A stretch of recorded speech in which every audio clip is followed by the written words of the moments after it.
Um, what you said, it's beautiful because every one of us is starting to obey, to Shama, to the calling.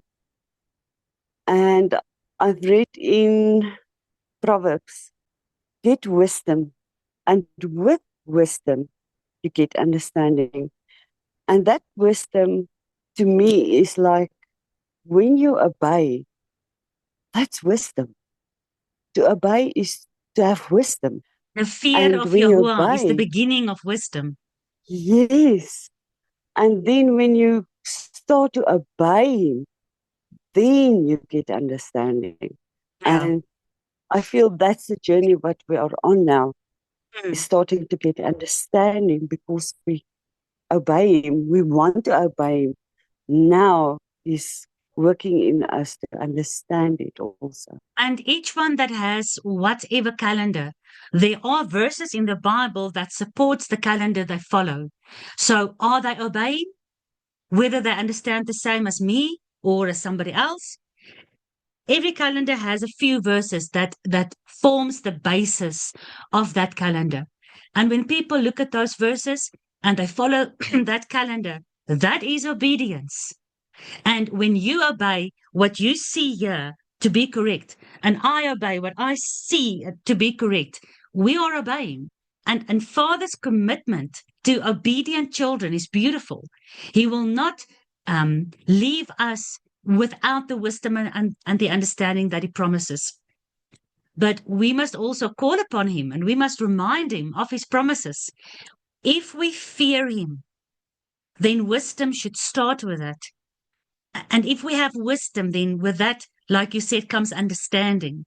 So we need to bring those promises into our prayers and remind Him, Father, teach us your fear because we desire your wisdom. I said to him this morning, he knows everything. We know nothing. If we knew, if we knew anything, we would all know the same truth. But we all have different truths. And I think it's beautiful that in these days, we are not standing on our little pedestal of truth and saying, my truth is correct and all of you are wrong.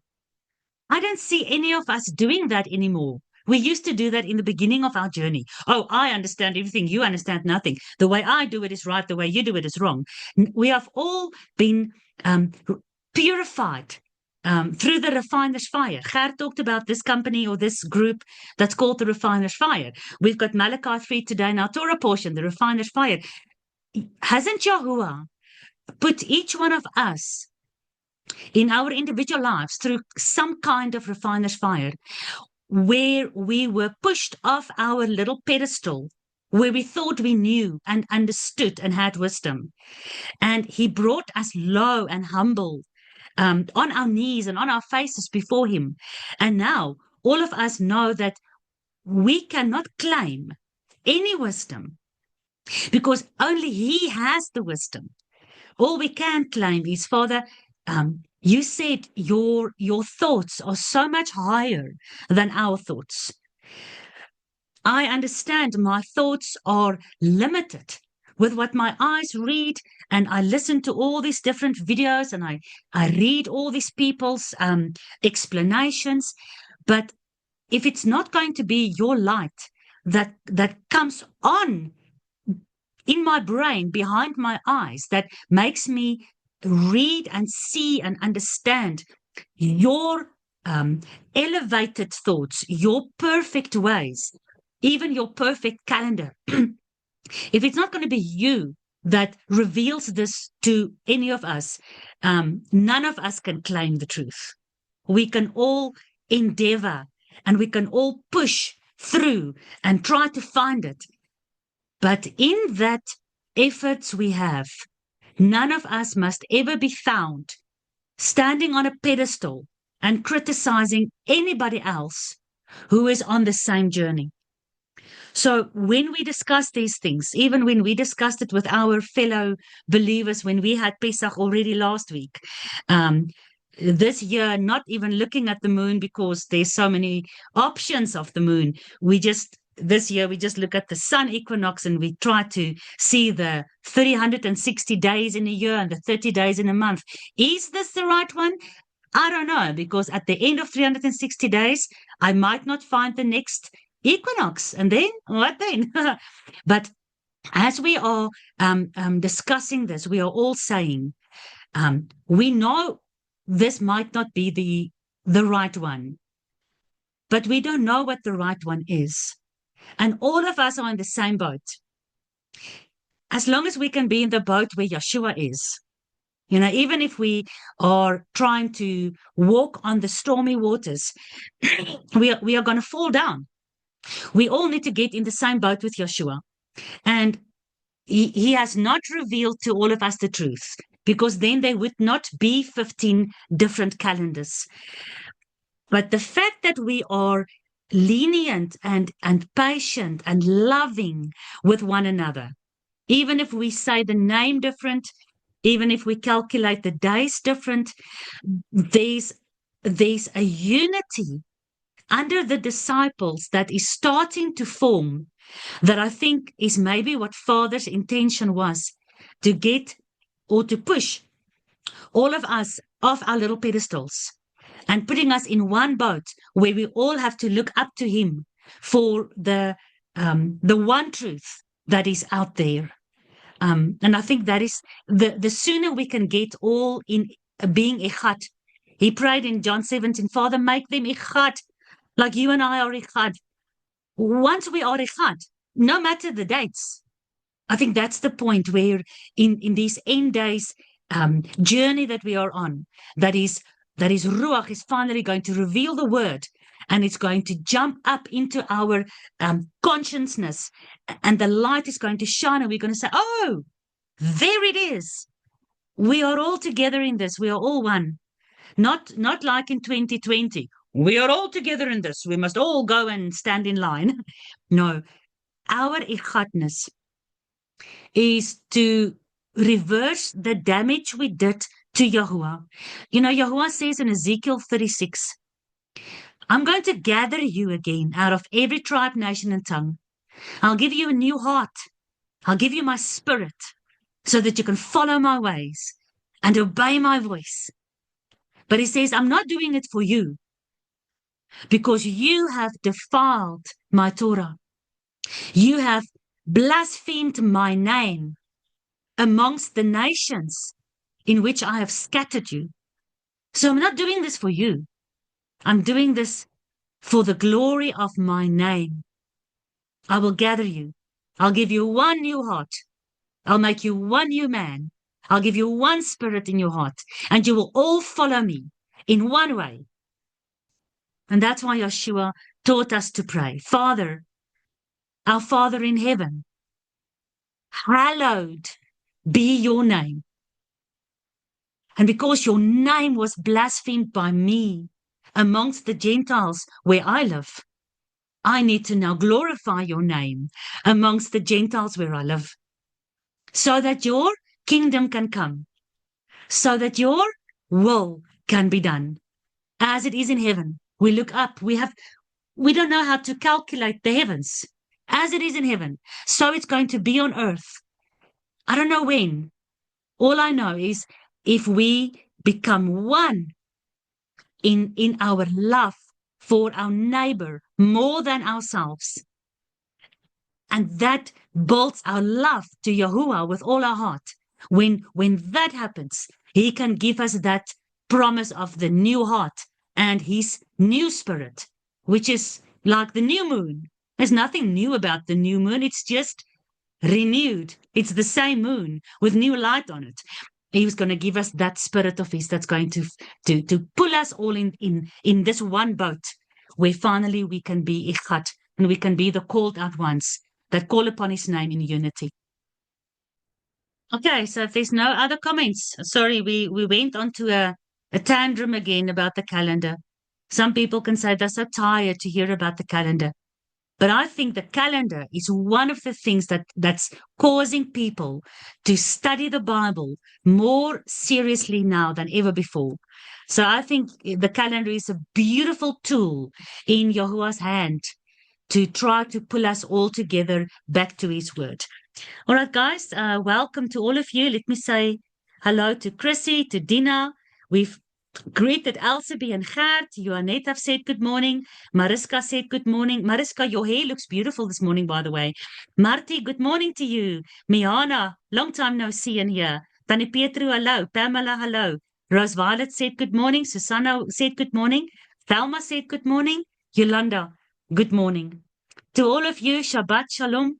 And you are very welcome at our Torah portion study today. So let's start, guys. It's already half an hour almost gone. Would one of you be willing to, what is the word?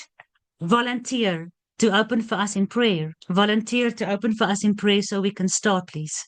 Our Father, thank you that we can come together with you again, that we can learn how to keep the fire burning, the fire that you want to give to each of us, with the responsibility of being the high priest in our homes and in our communities. Thank you for this time together where we can come together and hear that your word is still the truth, that your word will never change, that we can be echad together, even though we have different ideas. Father, thank you for changing hearts, for friendship, for smiles, for kindness, and above everything, for your Holy Spirit and your love and your Son that is taking us to the place where we will recognize your tabernacle and will hallow your name. Amen. Oh, amen. Hallelujah. All right, lovely Torah portion. I wish we had 20 hours. This, well, every Torah portion is beautiful, isn't it? It's absolutely an ocean to just swim in forever and ever and ever and ever. All right. Let's just confirm the Torah portions. It is, Pamela put it up for us, Leviticus 6 up to Leviticus 8, verse 36, Malachi 3, verse 4 to 18, Matthew 17, verse 9 to 13, Hebrews 7, verse 24 to Hebrews 8, verse 6. So I would love to bring all these beautiful puzzle pieces together in all these sections of the Torah portion. Let's see how it goes. So we're going to start with Leviticus 6 from verse 8. And Yahuwah spoke unto Moses, and he said, Command Aaron and his sons, this is the law of the burnt offering. It is the burnt offering, because of the burning upon the altar, all night unto the morning, and the fire of the altar shall be burning it. Tannie Petra, why did you pray about this fire that God ignites in our hearts? That fire had to be checked the whole night. And that priest had to stay with that fire while that offering was burned. It wasn't allowed to go out. So he wasn't allowed to get tired. God knows we get tired, but he was asked to stay there and to stay with that problem, to stay with the reason that people sin. And I know last time we also spoke about the work of the high priest, and our hearts are ready to go right through that fire because wow. It's okay. That is the main thing. That fire is so beautiful. That fire consumes sin, but that fire cleanses us at the same time. And that's the thing of the fire that was speaking to me. Tannie Petru and everybody else, when we read the Torah portion in Leviticus 6 and we read in Malachi 3, and we understand that God's fire is beautiful. When you look at the fire, it's beautiful. Susanna said, with obedience comes wisdom. You look at that beautiful fire. It's going to make food for you. You can survive. It's going to give you warmth. It's going to keep away the wild beasts at night. It's going to cleanse your pots and your pans. It will even cleanse a knife if you have to cut a wound and you have to cleanse a wound. People would burn the wound to close the blood flow. And so fire saves lives. But that same fire can kill you. And is it not true that we read about two sets of fires in the Bible? The one fire cleanses and purifies. It is the fire of the refiner. And we see at the very first Shavuot in the Old Testament at Mount Sinai. So that fire on Mount Sinai gave the law of God on Shavuot, and the fire in Acts 2 on Shavuot, the same fire that came upon the heads of the disciples, were teaching and reminding them everything that Yeshua taught, because he promised, I'll send you my spirit, and he will remind you of everything that I taught you. And what did Yeshua teach? He said, I teach you nothing new, but only that which my Father gave me. And what did the Father give? He gave this law at that first time when the Ruach came down with fire on Mount Sinai. That's the fire of Shavuot and of Pentecost. But there's a problem with that fire. Because if we don't come, if we are not baptized with that fire that cleanses, and as we see in Malachi, that purifies, and as we see in Leviticus 6, that burns up the self and the flesh, if we don't come under that hot, burning, consuming fire, like Yolanda said, God says, I am a consuming fire, then that very same fire will actually destroy the same sun that you can stand in to get vitamin D and to make plants grow. Revelation says that same sun will destroy during the plagues of the end times. We have a choice before the fire destroys everything, because the Bible says God promised he will never destroy the earth again with water. And then Peter says, the next time God destroys the earth, it will be with fire. And we see in Revelation that it's the mouth of God. It is his own breath that will blow the fire upon the earth to consume it and to burn everything up. And then he will make a new heaven and a new earth. And what comes out of the mouth of God? His breath. And what is breath in Hebrew? Ruach. It is the Holy Spirit. That Holy Spirit is that fire that will destroy you if you have not been cleansed by that same fire to a holy vessel that is, like Tani Petrus said, brought into the tabernacle.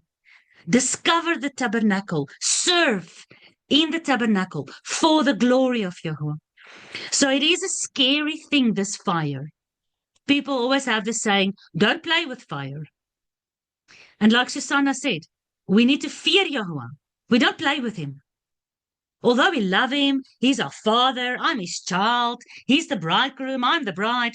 That is very flippant and arrogant words. We are not to play with this God. We are not to play with his fire. The Bible says there's a sin that, God forgives sin, but there's a sin that he will not forgive. There is an unforgivable sin. And that is the sin against this fire. That is the sin against the Holy Spirit. That is, thank you, Yolanda. She says, the Bible says, don't quench the Ruach. Because what is the Ruach? It's the fire of God. The Ruach, the breath, which is fire from the mouth of God. And the Bible calls that fire unquenchable.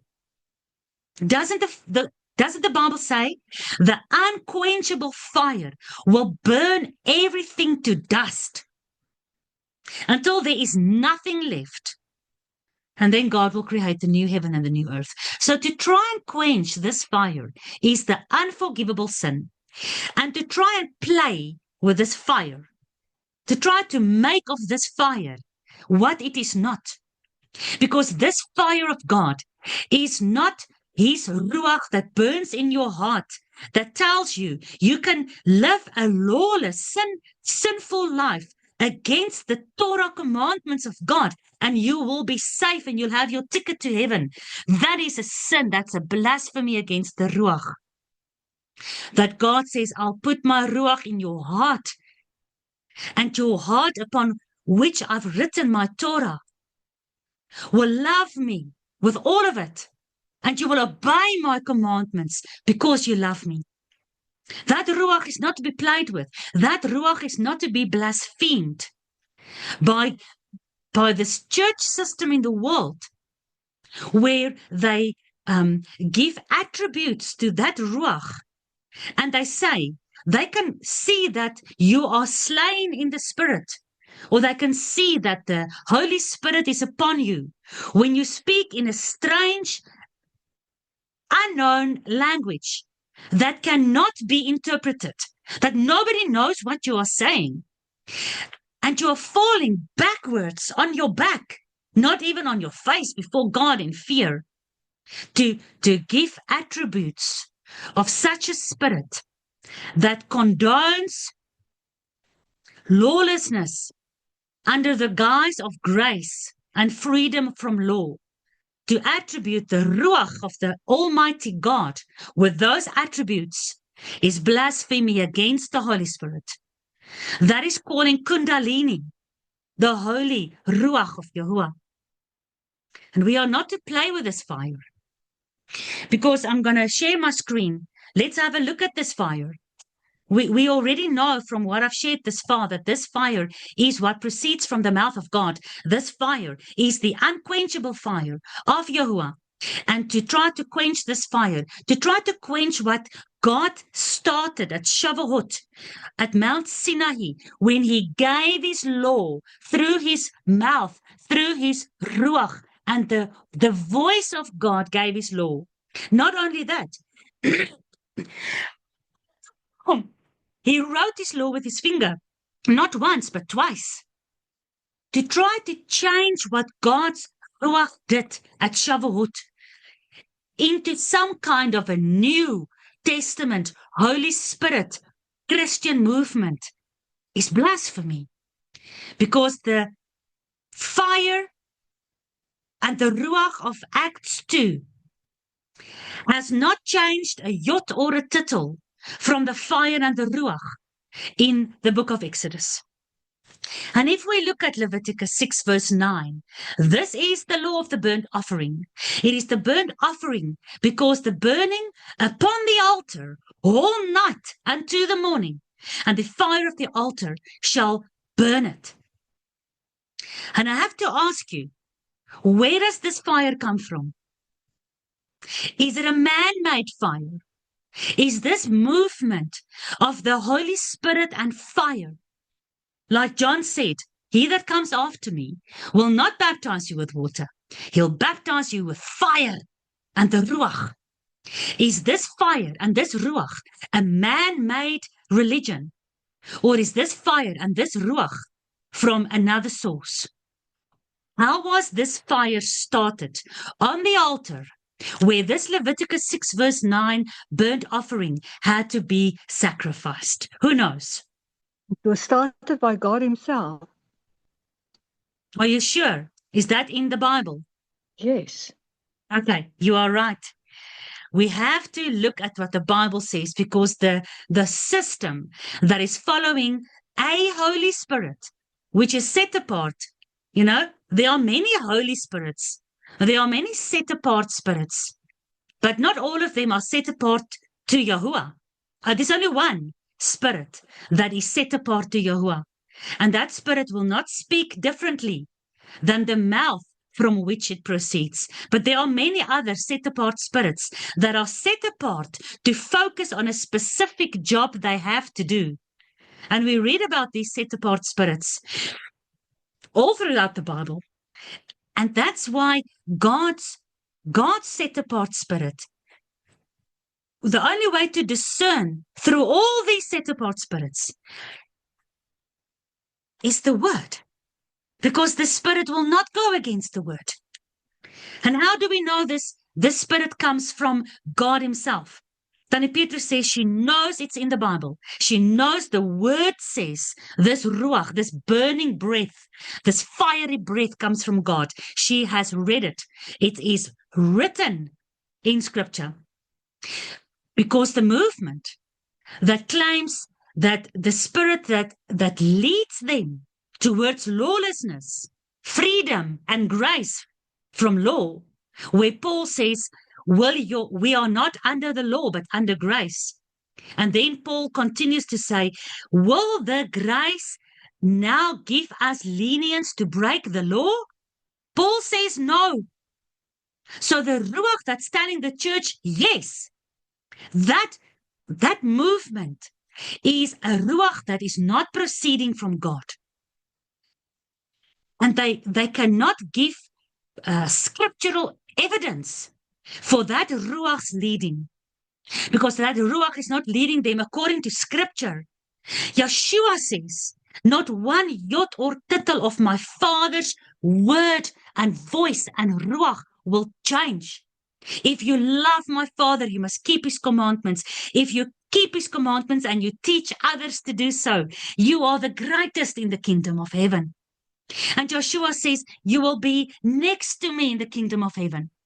How can you, when Yeshua says, if you don't follow the commandments, if you break the law of my Father, you'll be least in the kingdom. How can the least be next to Yeshua, ruling from heavenly throne, the throne room, ruling on earth, ruling and reigning together with him for 1,000 years? How can you, if you are the least in the kingdom, how can you stand with him on Mount Zion, where the Torah during the 1,000 years are preached for 1,000 years, where the church cannot tolerate the Torah today? They cannot stand the Torah today because there's a burning fire of a set-apart Holy Spirit inside of them that cannot stand the word of God today. And they will violently react against anyone who preaches the Torah, especially when you preach the Torah that became flesh. Because the New Testament says, here is how you identify the Antichrist spirit. That is the spirit that cannot confess what? That spirit cannot confess what? The spirit of the Antichrist.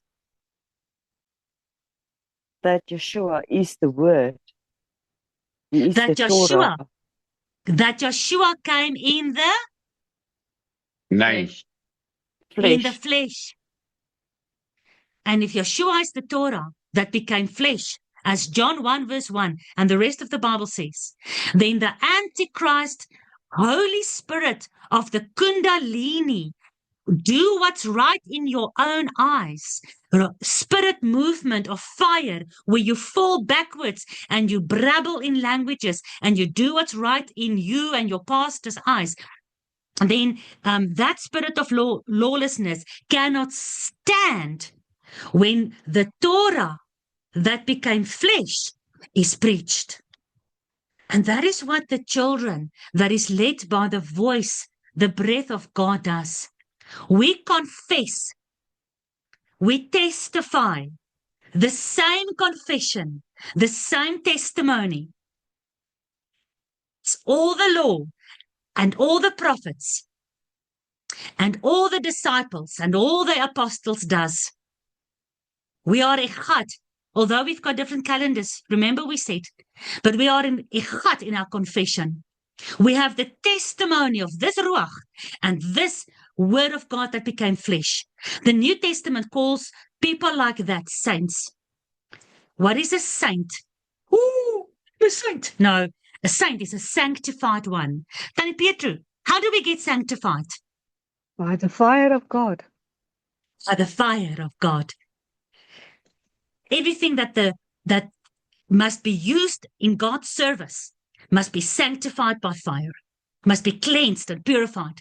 So the New Testament calls the people that are sanctified by the real fire, the unquenchable ruach of the holy God of Mount Sinai, that became flesh on this earth, that manifested in the flesh, is the mystery of godliness and appeared in Acts 2 as the fire from heaven that gave the power to the disciples to preach the truth, to be the fishers of men and go and gather the fishes out of every tribe, nation, and tongue and bring the sanctified saints of God together. And these sanctified saints of God in the end days are the only ones that is a threat to the dragon, to the beast, and to these unholy spirits that is leading all the world to worship the beast. Because the Bible says those sanctified people called saints are the ones that has the testimony of Yeshua, which starts way back in the Old Testament. Everything Yeshua says from Moses, and Moses wrote Genesis 1 verse 1 all the way to the first 5 books. Yeshua says it's Moses and all the prophets that testifies, that witness, that has the testimony of me. So the saints of God found in the end days, that is the enemy of the dragon, they've got the same testimony that Yeshua spoke about of Moses and the prophets. And they obey the Torah of the Father God of heaven and earth. Revelation 12 verse 17 tells us that we need to be ready. We need to be sanctified and trained by this fire. Because when we have that testimony of the fire and that obedience of the commandments, we will be the enemy of the dragon, and the dragon will fight and overcome us. Daniel says the beast is given power to fight against the saints of God and overcome them. Revelation 12 verse 17 says the dragon will fight against the remnant of the seed of the woman and overcome them. Because the fire of God must be the consuming fire. We must be overcome by it. We must be consumed by it so that there's nothing left. Our Torah portion talks about ashes. There must be ashes left. Because if we are burned up, the Bible says we become that beautiful smelling fragrance in the nostrils of our God. When his word became flesh and his word was burned up like ashes and taken outside the city and thrown away outside the city, crucified and killed outside the city, fulfillment of prophecy, then we, like Yeshua said, we follow him. We do as Yeshua did. We become one with our bridegroom. Echad, Yada. Daniel says those who Yada their God will be tested and purified by famine, sword, pestilence, persecution, many days. But that is the consuming fire that cleanses them and purges them and makes them white. So for instance, the red heifer's ashes is what sanctifies the priest to be able to go into the tabernacle to bring the sin offering blood to the mercy seat, so God can get his whole camp together and take them into the promised land and live with them forever. It is a process that we have to understand, and that's why God is giving us the Torah portions so we can understand these physical things, like we said, the gory details of sacrifices burnt to ashes. What is this about? It's all done by the fire from God himself. No priest ever put this fire up. This fire is from heaven.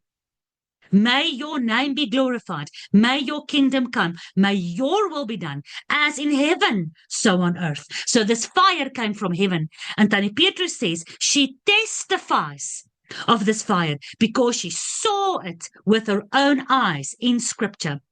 John says, was it John or Peter? John said, the mystery of the godliness of God that became flesh, the word of God that became flesh, and we saw him with our own eyes. We touched him with our own hands. What a privilege that was. We don't have that privilege. But you know what Yeshua said to Thomas? When Thomas says, I cannot believe in you, that you are resurrected. I cannot believe that Joshua was resurrected from the death, right? What did he say? Only if I touch him, if I see him with my own eyes, if I touch him with my own hands, then I'll believe. We don't have that opportunity and that privilege. But what do we have? Yeshua has pronounced a blessing over us. And when Thomas touched him with his hands, and Yeshua put Thomas's finger into his wounds, and Thomas saw him with his own eyes, and Thomas heard him with his own ears, then Yeshua said, Thomas, you believe. Because you've got evidence that you can touch, feel, see, smell, and hear. And then Yeshua pronounces this blessing over you. Blessed are they who believe without seeing. But guys, we do see. Because Tannie Petrus said she saw this fire that will burn the whole world to dust. And we can only survive that fire if we are burnt now. She saw that. She has the testimony of her own eyes. So let's go to that testimony. Leviticus 9 verse 24. Leviticus 9 verse 24. And there came a fire out from before Yahuwah and consumed upon the altar the burnt offering and the fat. When all the people saw, they shouted and they fell backwards, like in the church, right? In the church, when the Holy Spirit comes upon you, you fall backwards, right? No, they didn't fall backwards. No, the saints of God fall on their faces because this fire comes from God, from his mouth directly. There's no false Holy Spirit involved. There's no human involved. All right, back to our Torah portion. So command Aaron, this is the law of the burnt offering, because of the burning upon the altar all night unto morning. And the fire on the altar shall be burning it. No other fire, no strange fire, like we will see in our next Torah portion, like the strange Kundalini fire that the sons of Aaron, not some Satanist, within God's set-apart nation, there will be this beast, satanic religion that will bring the false fire. And the whole world will follow this Kundalini spirit false fire. Because the Bible says that the beast will be given power to do what? Call fire down from heaven. Yeah. But we choose, Abba. We choose for you to burn us now with your cleansing fire.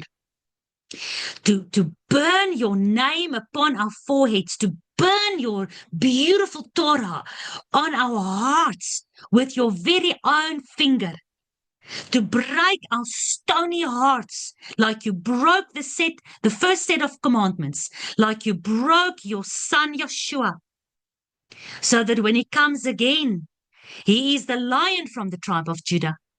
And we are those who follow in whitewashed, white linen clothes, because our dirty clothes must be taken off. The priest, verse 10, shall put on his linen garment, and his linen breeches shall be upon his flesh. So this is the flesh. Remember Ezekiel 36 talks about, I'll take your fleshly heart out of you. But your fleshly heart cannot just be abracadabra and it's out. Give me a new heart. Wow, it's done. No. Your flesh must be burned up. There must be a change of heart, a change of clothes. And between the changing of clothes, there's a whole fire ceremony. It's not gonna come just easy. The road is narrow. It is pressed. It is Mitzrayim. It is trouble. It is tribulation. It is the olive press of Gethsemane. It is the fire of God that will purify you and leave nothing of you, so that the only thing that remains in you is that which is from Yahuwah. That's why the refiner's fire will probably not get to Malachi 3 today. You read it at your own time. You all know it. The refiner's fire can only take the silver out of the fire when he can see his reflection in the silver. Only then the silver is pure.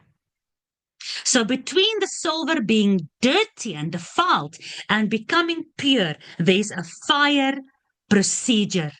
Between the change of clothes and garment, there's a fire procedure. The priest will put on his linen garment, and his linen breeches shall be upon his flesh. And he will take the ashes which the fire has consumed with a burnt offering on the altar, and he shall put them beside the altar. And then he must do what? He will do something else now. But before he does something else, there's a change of garments. But for the burning of the flesh, there's a set of linen garments. And when that burnt offering is consumed and the ashes is left, those linen garments can become soiled. It can become dirty. There's work to be done. We saw in last week's presentation, it's not an easy work. It's a lonely but set apart and rewarding work for the priest to do this, to come to the altar, to repent, because the burnt offering burns all through the night. Tannie Pietru asked, are we ready to be consumed all through the night? Has anyone ever prayed all through the night? We tried it once or twice. We had a couple of gatherings where we really sought the face of Yahuwah. And you pray for it feels like hours and hours. And eventually your words dry up and your tears dry up and you get hungry and thirsty and tired. And then you look upon your watch, and it's only a couple of hours. We are not ready. But I'm telling you guys, we are not yet ready to go through the endurance of the long, dark night where the flesh is burned up upon the altar of God's fire and the ashes remains. We are not there yet. But praise Abba, we are not in Egypt either. We have come a long way already. And Yahuwah's not done teaching us and preparing us and training us. He's not done yet. He's not done yet. You'll take the ashes, you'll put it beside the altar, and then you'll put off your garments, and you'll put on other garments, and you carry forth the ashes outside the camp, unto a clean place. The whole thing about the offerings, the whole thing about the red heifer, all of that, the Bible specifically says will happen outside, not inside the area where the holy place of the tabernacle is. The ashes must go outside the city. It said specifically of Yeshua that he was sacrificed outside the city. His ashes is offered up as the sin offering outside the city. At this whole procedure of the priest and the sacrifice, The priest has work to do. The sacrifice has work to do. The priest is carrying the ashes of the sacrifice. Do you see there's a working together of the sacrifice and the priest? Can the priest do anything without the sacrifice? No, he's got no work then. Thank you. Can the sacrifice do anything for us without the priest? No. Priest Okay. needs to do the work. The priest and the sacrifice. We've got a beautiful picture in the rest of our Torah portion. And I'm not going to go there for the sake of time. If you did your Torah portion, you know what Matthew 17 was all about, right? Where Yeshua talks about who? John the Baptist, isn't it? Who was John the Baptist? He was the son of Zechariah. And So he was what? He was a Priest. priest. Okay. He was the Besides high all the priest. other things. He was the priest. He was probably going to be the high priest. If he had gone through the rabbinical school, he would probably have been the high priest. But Yahuwah called him, called out saint to prepare the way for what? For the sacrifice. The sacrifice is Yeshua. John the Baptist, he's the priest. And the priest had to pronounce the sacrifice. And what did the priest pronounce? There Behold. is the Lamb. Behold There's the Lamb. sacrifice. Behold Yes. the sacrifice, the Lamb of God that takes away like the ashes carried outside the camp. Away. The ashes is the evidence that the burnt offering has been consumed by the fire of God. And that is the reconciliation of God's people with God. That is the evidence that the high priest has identified the sacrifice, has done the procedure of the burning up of the sacrifice, and is taking the ashes out. Because how did John identify the sacrifice of God? How did he know that that man is the sacrifice? Behold the Lamb. The dove. How did he know? The dove What is that the came dove? down from heaven. Oh, the Holy dove, Spirit. The Spirit. The dove, the Yep. dove, the dove. Nee? All the churches has the dove of the Holy Spirit as the emblem. Gert, why is the dove the emblem of the Holy Spirit? No, I'm not sure. Anybody else? He represents the Spirit. No, I have no idea. No, it's very good. The It dove. doesn't matter because we can't point to a specific verse and say, oh, the Holy Spirit is a dove.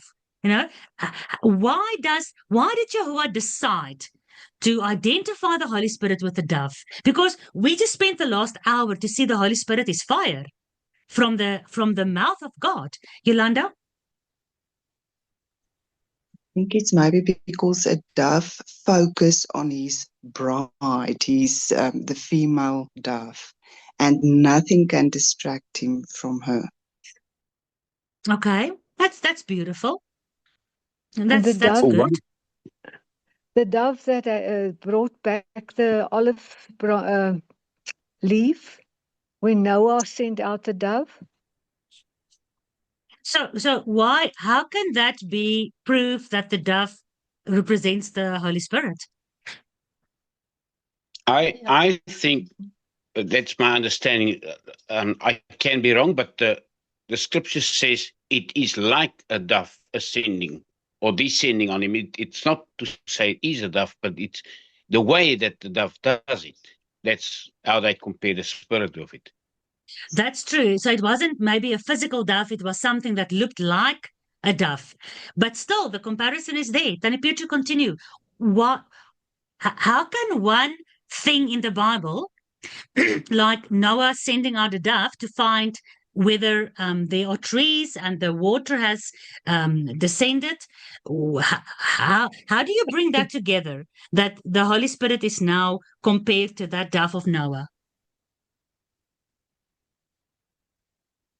There was a time when, in Scripture, it says when God left them, but He cared for them while they were in the ark.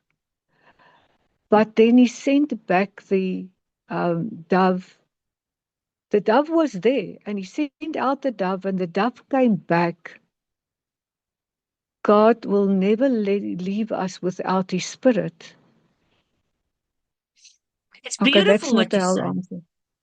No, because it's still something that we think. None of you are wrong. Everything we think is beautiful. But like we said, this fire of this burning altar all through the night is busy purifying and training the end day saints who has the testimony of the law and the prophets and is keeping the commandments, and we will be fought against by the dragon system. Now, what is the testimony that we have? The testimony is the law and the prophets. There must be something in the word by the witness, by the testimony of 2 or 3. Every matter must be established. So we have beautiful thoughts, we have beautiful feelings, but we need to start finding the evidence in Scripture to back up our feelings and our thinking. So I'm challenging myself and I'm challenging you, because we are seeing this priest and this sacrifice working together, and the priest in the Torah portion in Matthew recognizes the sacrifice only through one thing, something like a dove. And we bring the correlation of this dove and the Holy Spirit, but in the same Torah portion, the Bible is explaining to us, like we saw now, that this Holy Spirit is an unquenchable fire. Yolanda. I just remember in Genesis 15 when Abram had that vision of the fiery furnace going through the clean animals that Abram had to cut. But I know that the turtle dove and the young pigeon in verse 9 was part of it. So it's a clean animal. And then I'm also thinking about there's some more other cleansing procedure where the dove was used, where his head was taken off and the running water. And the hyssop and the blood and the him. leprosy. So yes. there's something. Yes. Yeah. All right. Yeah. I need you guys to consider, because Tannie Pietro, you are correct. But you still need to give me a second witness. So I want you guys to think all together. Dove represents Holy Spirit. Where's the very first time we read about a dove? It is with Noah. Noah sent out the dove, right? Now, this is where you're going to find your second witness.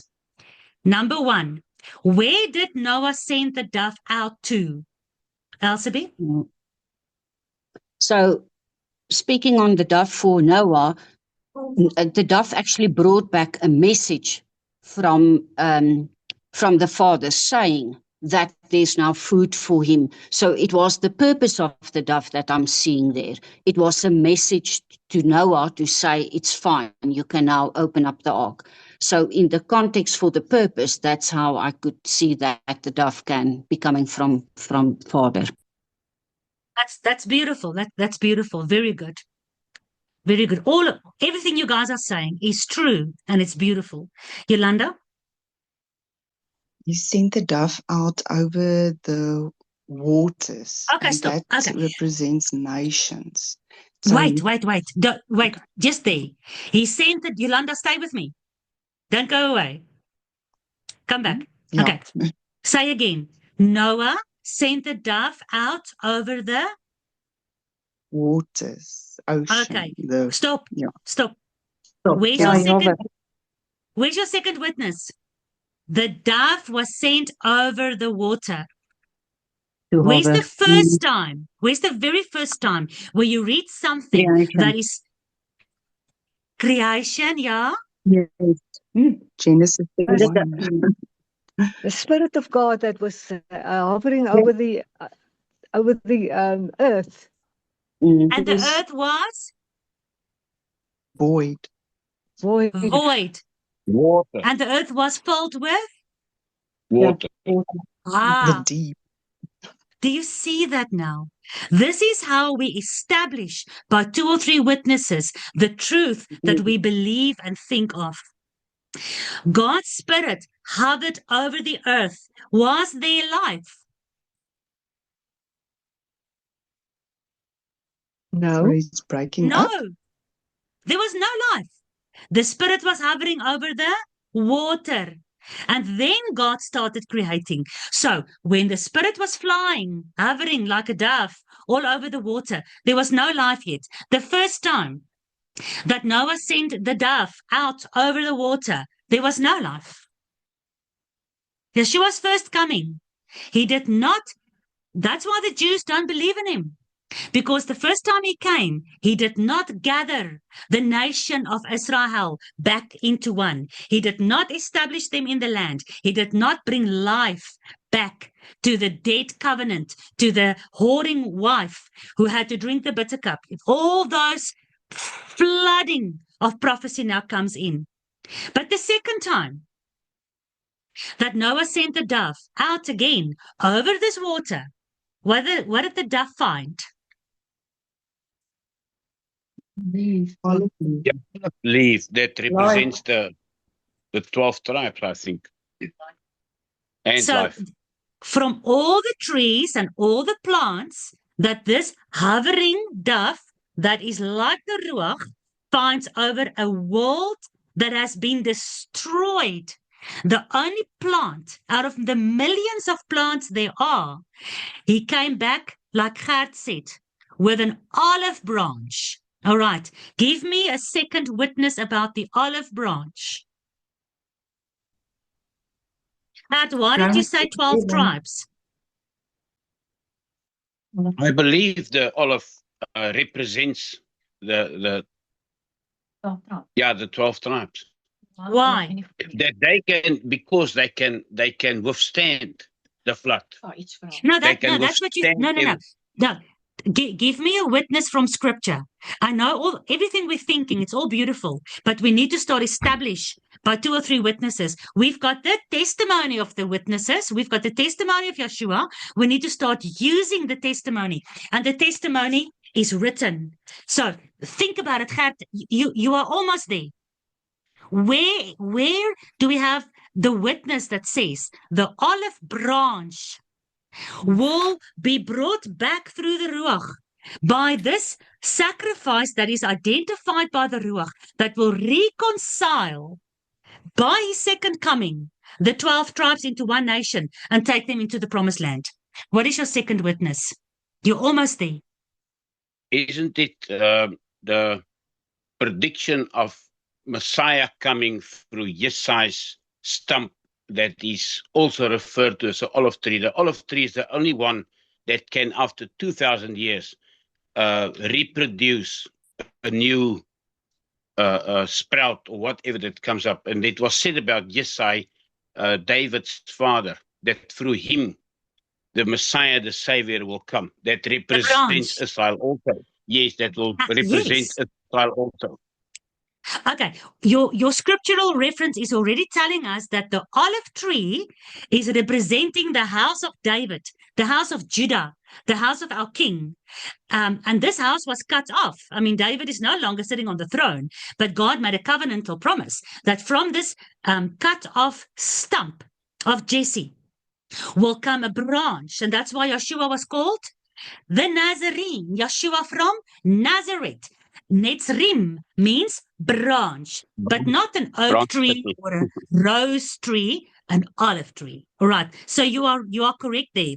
But now, you also said Israel is identified as the olive tree.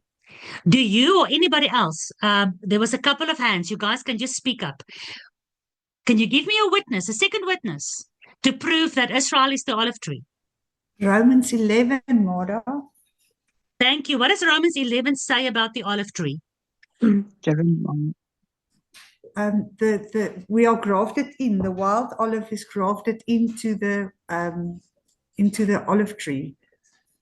What happened with the wild olive before it was grafted in?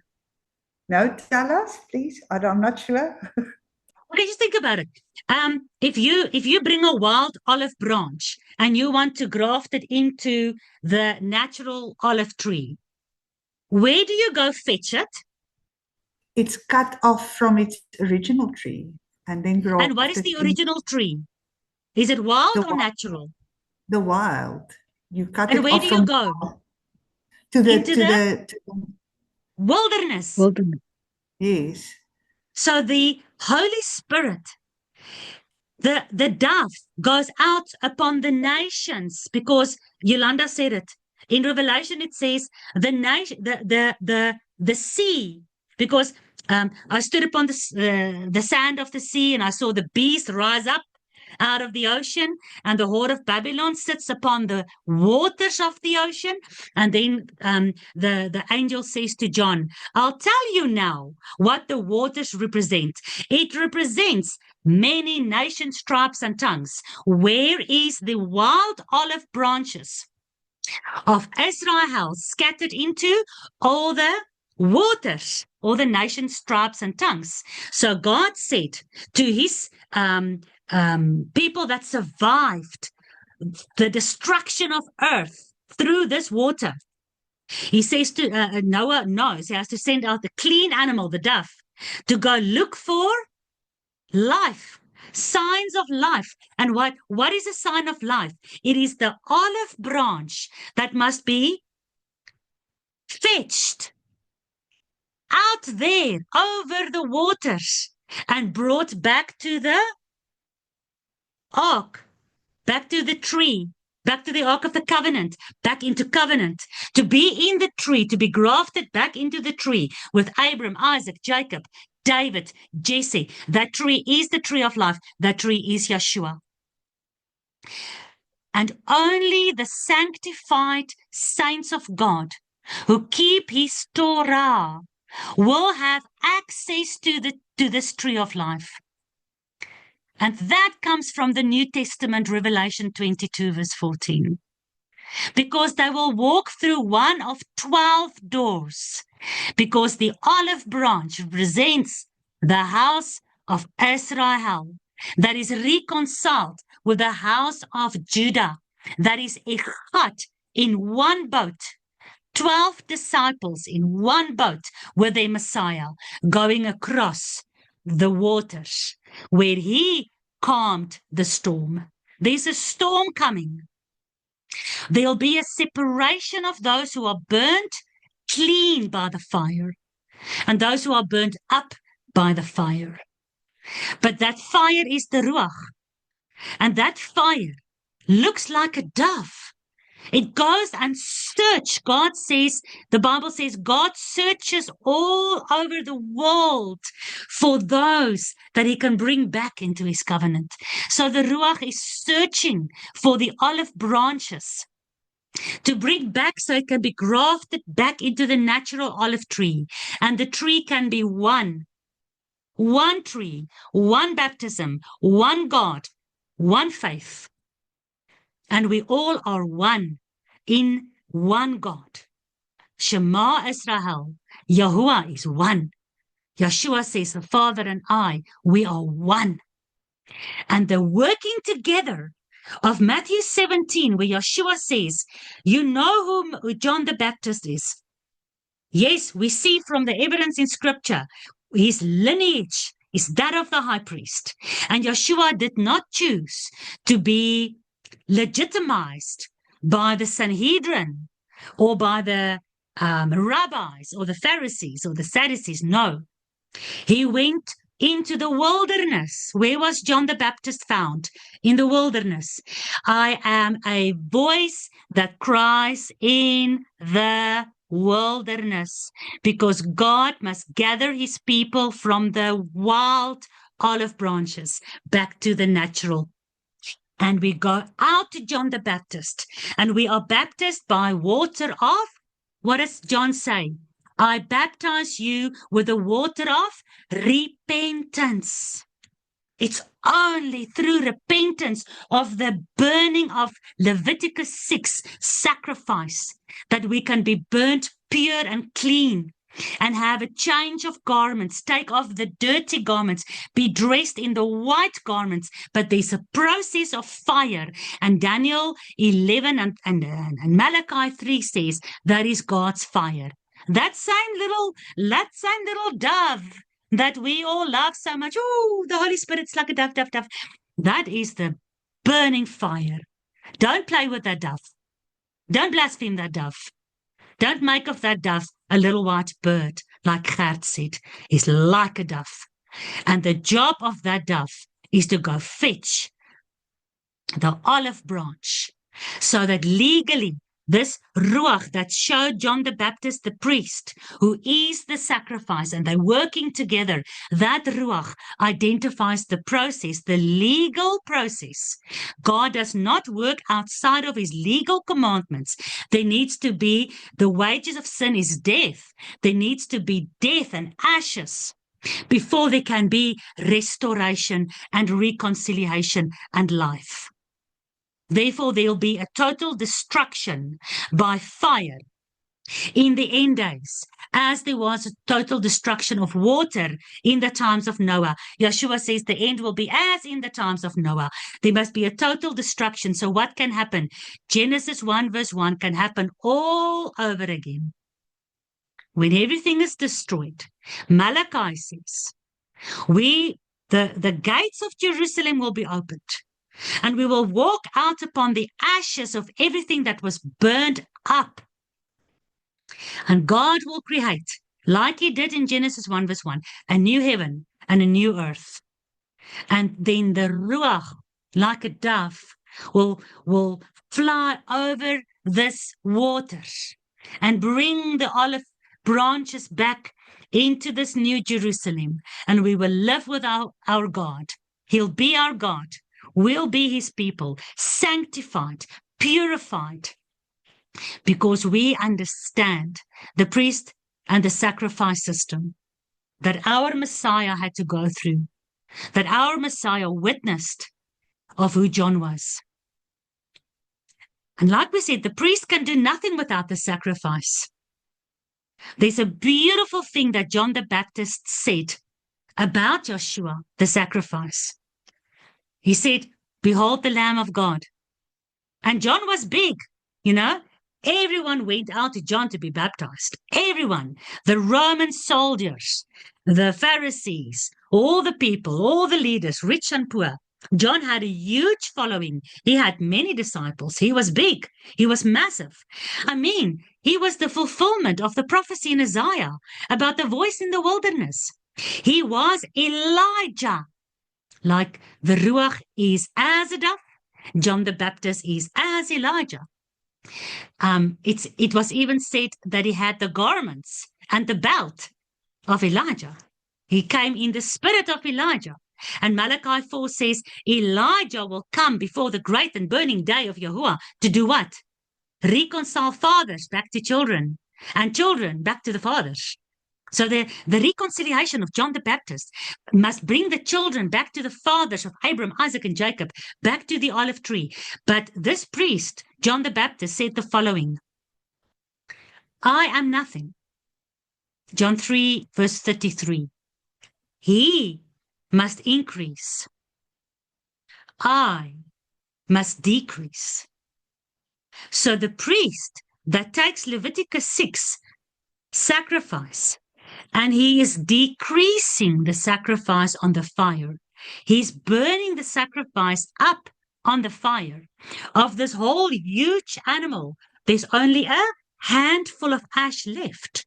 So it was the sacrifice that was decreased.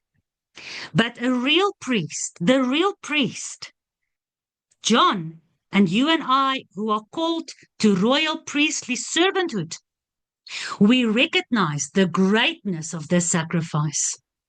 And we say, we must decrease. He, the sacrifice, must increase.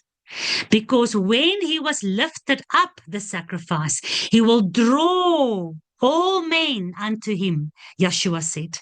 As Moses lifted up the serpent on the pole, as Moses lifted up the curse, as this ashes is thrown outside the city, All who believe in him will be healed.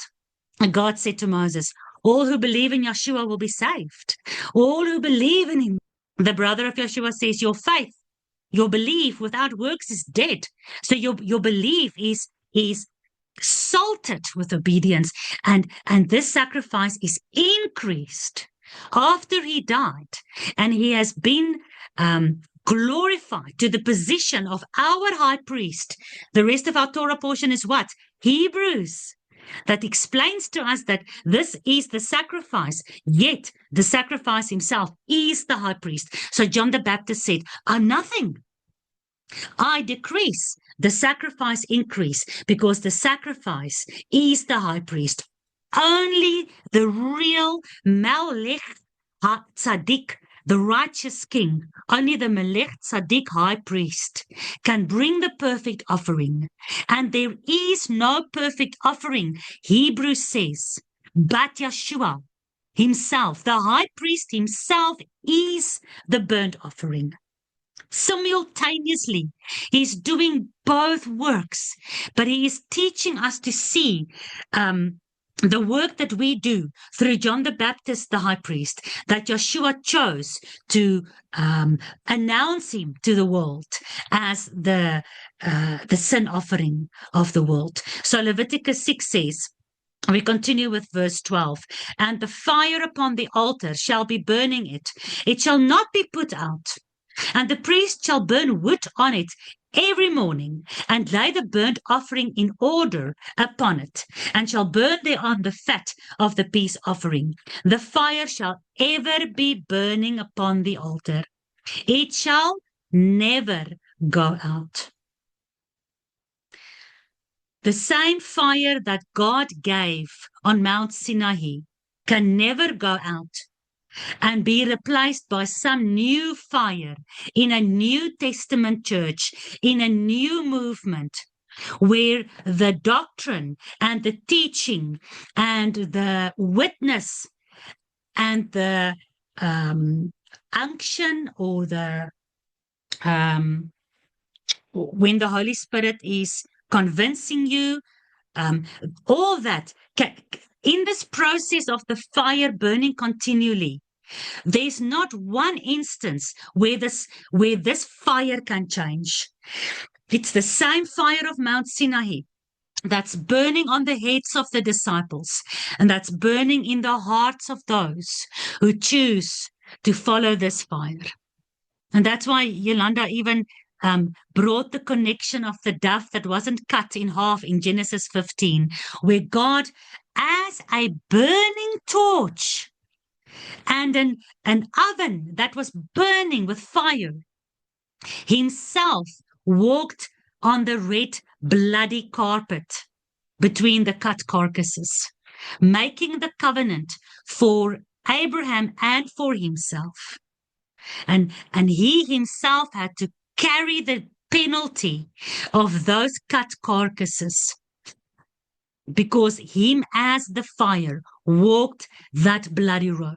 Him as the fire that's going to come back with a fiery sword, a burning two-edged sword. His robe is dipped in blood because he walked the cut carcasses for you and me.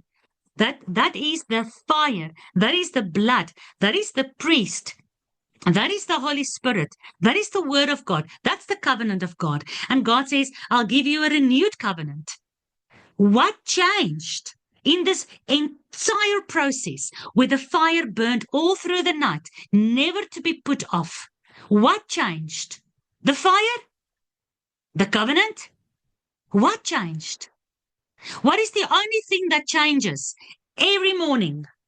The fire can never be put off, right? The fire upon the altar shall burn the sacrifice. The fire shall not be put out. The fire, the Ruach, does not change. The priest will do this. The priest does not change. Yeshua, the high priest, the word, does not change.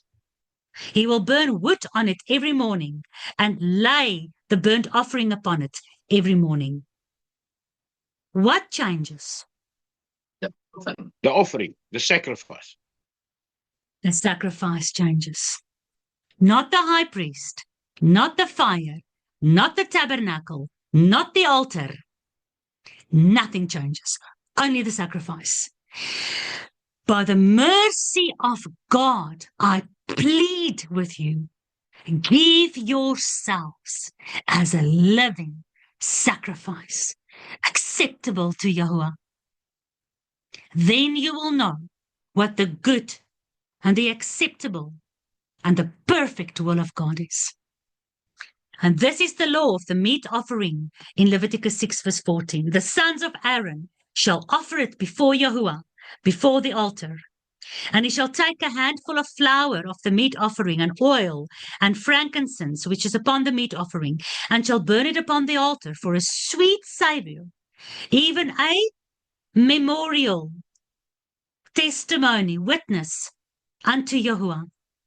These living sacrifices that offer themselves wholeheartedly to be burnt, to be mixed with flour and oil and frankincense, to bring a sweet smelling flavor and savor to Yahuwah.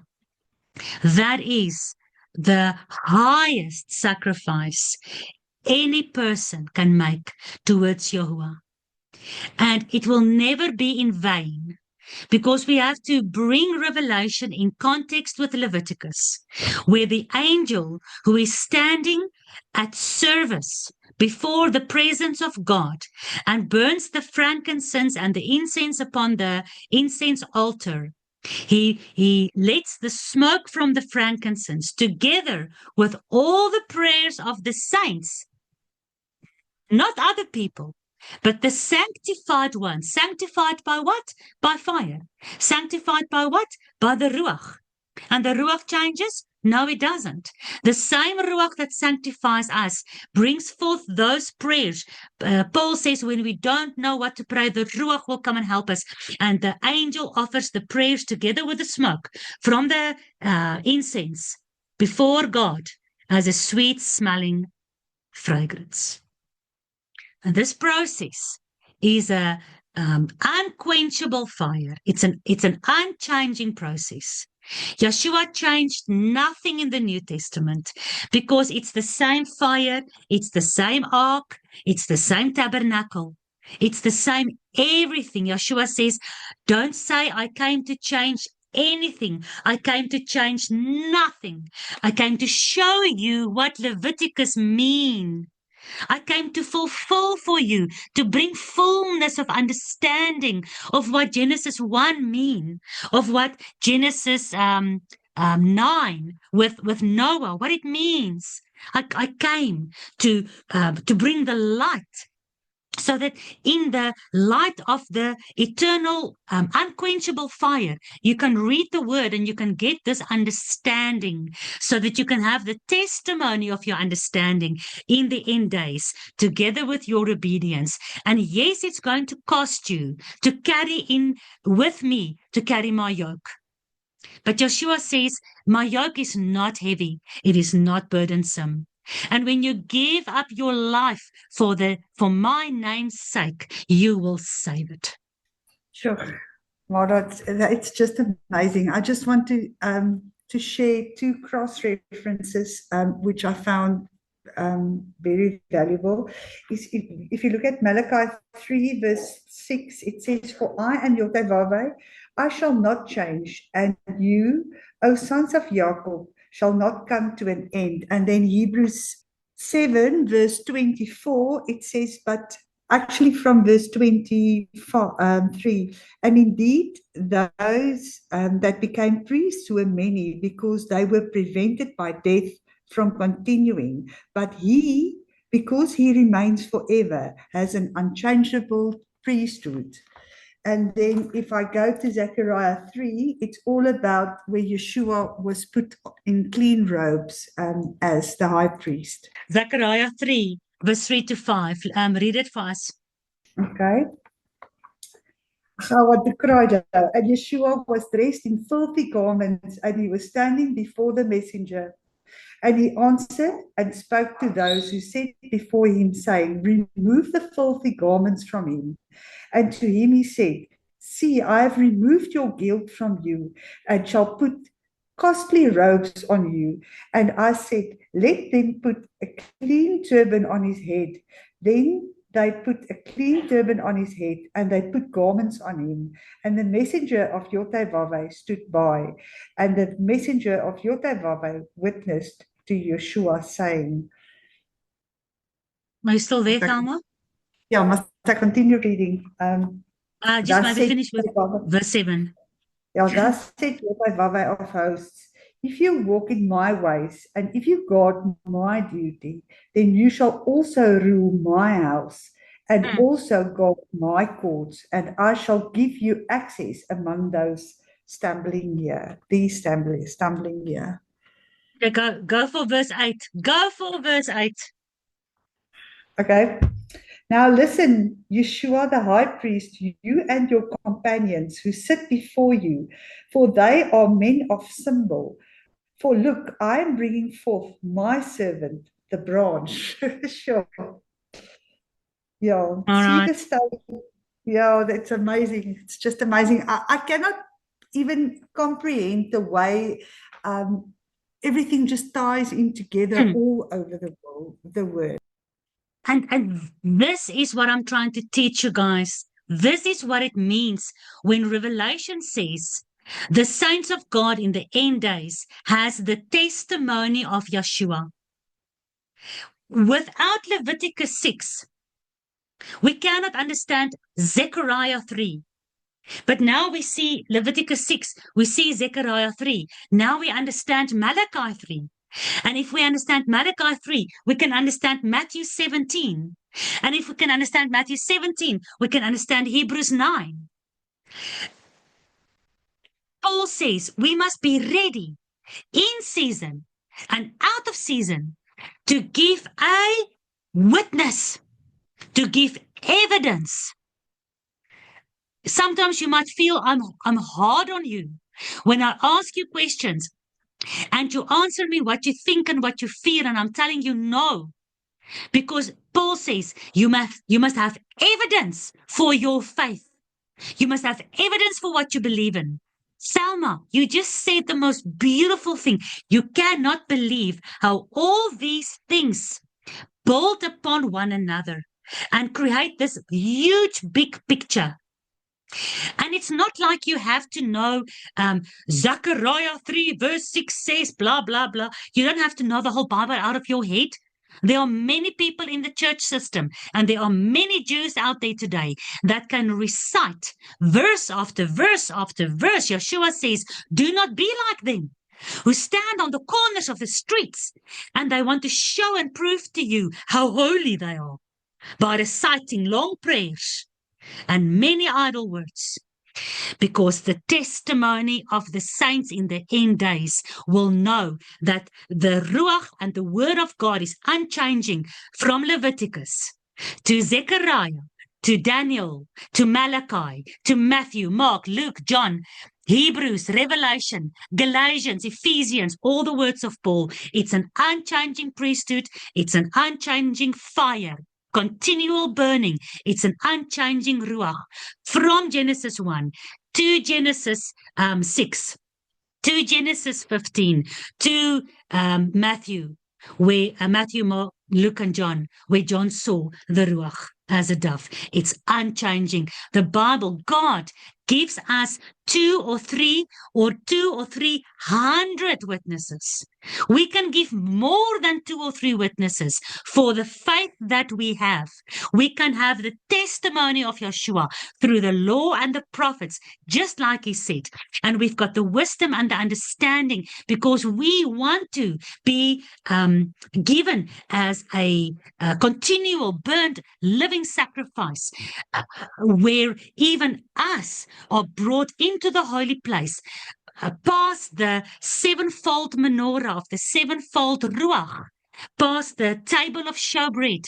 I hope you guys did the study on the unleavened bread, the showbread inside the tabernacle of God, which is unleavened bread, which is given to David and his companions when they come out of war, when they come out of persecution. Yeshua says David was given the holy showbread.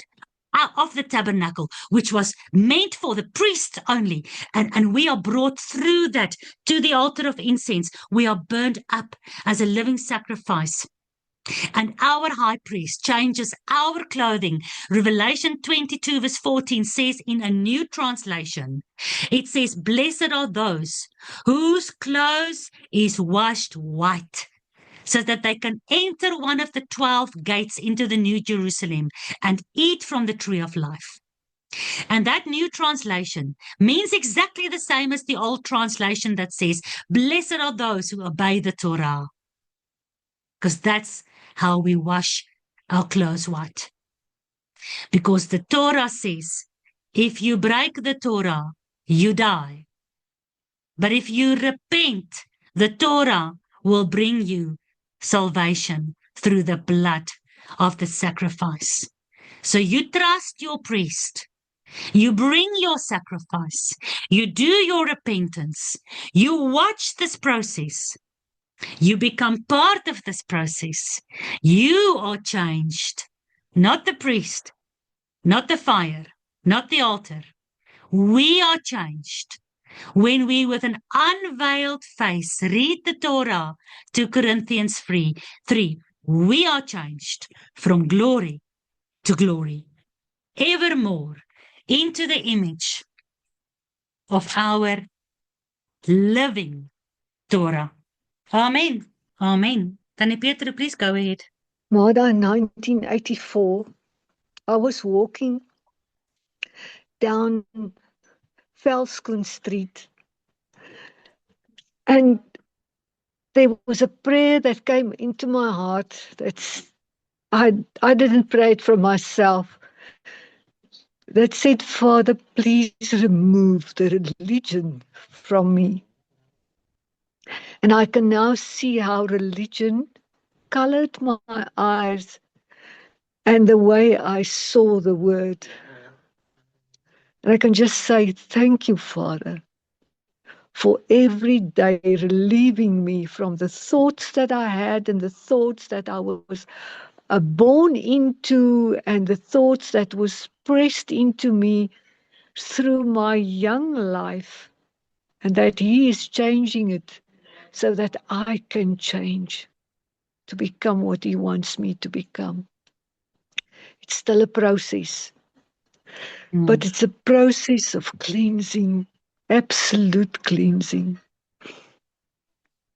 I saw that I was carrying a mantle with color, with blobs on it, and I couldn't see what the blobs was. And many years later, in 2011, I saw what the blobs was, and it's all part of the religion. And I've worked on that, giving it over to God. And now today I can see again why we has to be the priest, to stay with that offering, to clean everything out. Thank you. Hallelujah, Tannie Peter. I want to share something about the firstborn, and it's back to the dove and the olive branch out of Noah's Ark. I cannot find a place in my head about Yeshua speaking in the synagogue, and he was what they call a maftir. That is the most learned scholar in the congregation, stern to do the teaching on the Sabbath reading. And he was talking about the spirit that hovered over the face of the earth in Genesis 1. And he was telling the people that he is that spirit. So the role of the firstborn that he is also part of is to collect everybody in the household and to bring them in. That is the reason why Abraham went to war for his nephew Lot, because he was the firstborn. And his job is to get everybody in the household in. And that is exactly what the spirit did. The dove. Beautiful. He was going out to look for the house, to bring them in, so that everybody in the household can be in. in the house. That's the job of the firstborn, and that is what Yeshua also represents. And Tell that me, is Gert, also a tell me, witness. was Yeshua the firstborn of his house? Yes, he is Yes. called the firstborn. Yes. And tell me, what offering did his parents bring to the temple when he was born? A dove. A dove. Wow. Mm.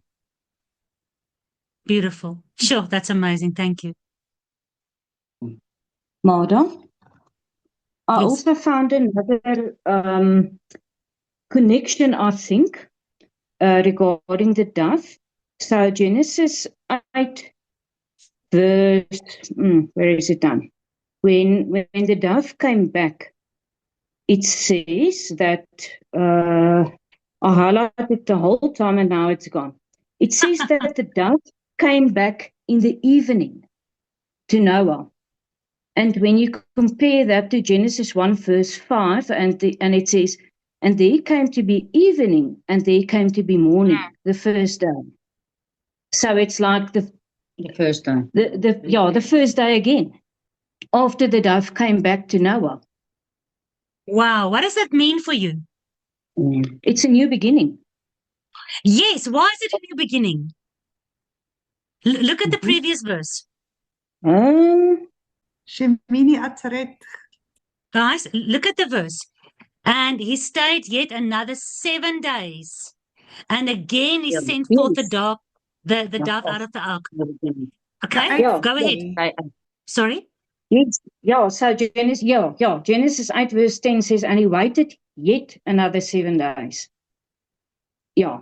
So verse 11 was the one that I was looking for. And the dove came to him in the evening. It was quite significant to me because nothing is mentioned for nothing in the Bible. There's always a reason why Yes. they Yes. said in the evening. He didn't say the dove came back. He said the dove came in the evening. All right. So, but think about this, Elsabe. 7 days has passed. Oh, this dog. 7 days has passed. What comes after 7? So it's day 8. It's the new It's day beginning. 8. The new beginning. So 7,001 days like 1,000 years. When the 7,000 years is over, the new beginning, the new heaven and the new earth will be created.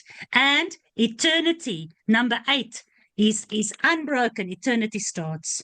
You are right. Mhm. There's nothing vain ever given in the word. Everything has meaning. Beautiful. Yolanda, go ahead. In John 14, verse 26, Yahushua said that he needs to go so he can send the Comforter for us. So he shall teach you all things and bring all things to your remembrance. So we really need the Ruach, especially in these days. We do. And like Gert said, actually, Yeshua, you know, it's like he says he is the Ruach. I mean, I'm trying to teach people that there is nothing like a Trinity. Because if you believe in the Trinity, if you believe in God the Father, God the Son, God the Holy Spirit, then we can see how people are worshiping God the Holy Spirit, but they don't actually worship God the Father because they are free from God the Father, because God the Spirit is now leading them. And they feel God the Spirit speaking to them. And they hear God the Spirit telling them that they are free from the law, for instance. Whereas God the Father never said that. God the Son never said that. So what is this God the Spirit? What holy, set apart? For what purpose spirit is that? Because Yeshua said, I will go away and I'll send you my spirit. And then in the next breath he says, I will come to you. I will never leave you. But he said he's sending his spirit and his spirit will be with us. But he says he will be with us. Because Shema Israel, those who listen and obey, knows that Yahuwah is Echad, the Father, and his word and his breath is one thing. It never changes. Not a yot or a tittle. And that's the beauty of it. That's why we can trust this God, because he's unchanging. I mean, who read that for us? Can't remember. Who reminded us of Malachi? God says, if I changed, you would have been destroyed because you are a rebellious, disobedient bunch of naughty children. And if I change, and if my covenant change, and if my word changes, then I would have broken the promise that I made to Abraham, and I would have consumed you, because I am a burning fire. But because I do not change, you are not yet destroyed. So we believe in an unchanging fire that burns throughout the night. The dove takes 7 days, but then he brings back the broken off wild branches. And Messiah can have this house filled again to the glory of the Father. And the Father can live with his house again. Yolanda, your hand's up. Go ahead. And while your hand is up, we are finished. Then Rose Violet. And we can ask maybe Rose Violet, once you've finished speaking, to end for us in prayer as well. Yolanda, go ahead. I was just thinking it's almost like the flesh was exchanged for the spiritual. Absolutely. The change of garments. Absolutely. Where's the verse that says, I will take off your garments of despair and give you garments of worship? And there's a song about that. Beautiful. I'll try to find it. And I'll put it on the video when this goes onto YouTube. The kingdom being within us now is kind of like how the flesh is exchanged for the spiritual in the new beginnings. I was remembering that Jordan means coming down or descending, like the Holy Spirit descended in the form of a dove over Yeshua, and the Jordan is also the river that divided the wilderness and the promised land, and that is the beginning, the promised land of the kingdom within us. Sure, that's beautiful. Rose Violet, can you remember when Joshua brought Israel out from the wilderness into the promised land, what was the first thing he did as they crossed the Jordan? Do you know? Is that when God told them to break all the idols? No, but before they did that, the very first thing he did, as they crossed through, they were still wet from the Jordan River. What was the first thing Joshua did to Israel? I don't remember. He circumcised them. Yeah, that makes The Bible says, no uncircumcised of heart or flesh will enter into his kingdom. So, to cross the Jordan River, where the Ruach descended through John the Baptist, the priestly system, and not be circumcised of heart and flesh, testimony of the saints and obedience, you cannot enter the promised land. Listen, we're going to sit here for 20 hours when we keep on speaking, and you guys are reminded of many verses, and it all comes together to form this huge big picture. Who's reminding you of all these verses? It is that fire from God that Yeshua said, I give to you. The Ruach cannot remind you of something you don't know. So my people perish for a lack of knowledge because they reject the Torah. The Ruach can never remind people of the word of God when they don't know the word of God. They will perish. They will perish. But for those who know the word, the Ruach can remind us. And therefore we don't need to be scared. Yeshua says, when you are brought before the governments and the synagogues and the Sanhedrins and the Noahide laws and the artificial intelligent courtroom systems and judges and technology mixing and nanotechnology and Nephilim mixing and martial law and United Nations and all, when you are brought before all these, do not have a care for what you will say, because I will give my Ruach in that very moment, and it will speak through you. Rose Violet, can I ask you to close for us in prayer?